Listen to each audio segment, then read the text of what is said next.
So you may have heard that the city of Edmonton is renewing its zoning bylaws. They are trying to increase density within the city so that you have a much more concentrated tax base to help pay for public transportation and roads. And they're also helping to keep the city affordable as we move from a city of 1 million to 2 million people, so we don't run into big price crunches like they're seeing in Toronto and Vancouver. There is a public hearing coming up on October 16th at City Hall. So I thought I'd take this chance to sort of run through at a very high level some of the changes that you might be seeing under the new zoning bylaws. For one thing, the zoning bylaws are going to be simplified greatly. They're going to be going from 16 different residential zones to 6, and they're going to eliminate the mature neighborhood overlay, which is a separate set of zoning restrictions that are applied to the older housing stock within the Anthony Henday Drive perimeter. So let's just briefly look at some of the changes you might see in the neighborhood under the new zoning laws compared to what is possible now. Right now, the most common residential zone is RF1. And for a typical 15 by 40 lot in an RF1 zone, you can build up to 4 units. Generally, that's going to look like a duplex or 2 semi-detached homes with basement suites, or perhaps a subdivided lot with 2 separate skinny homes with basement suites. Under the proposed new bylaws, the most common residential zone is going to be called RS, or small scale residential, and you're going to be allowed up to 8 units on one lot.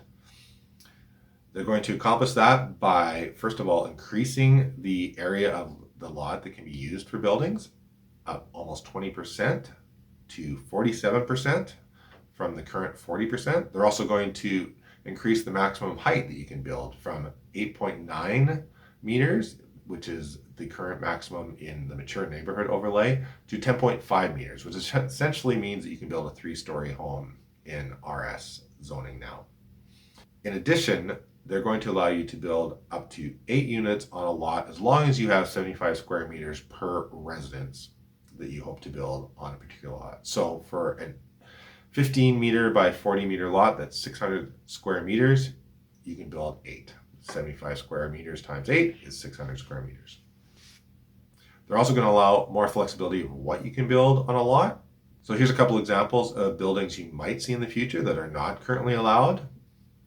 They're planning on allowing row housing. So in this example, you've got 4 separate townhouses with basement suites, and that's going to give you 8 separate residences on one lot.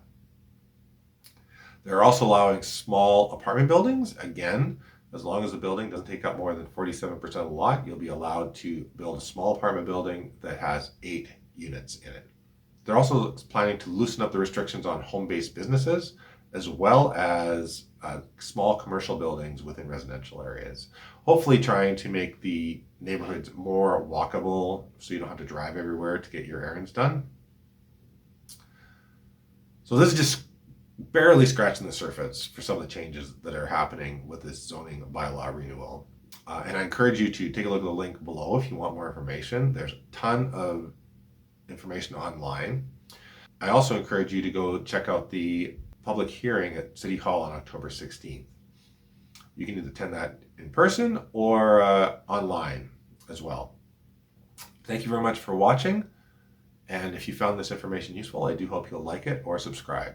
Thanks so much.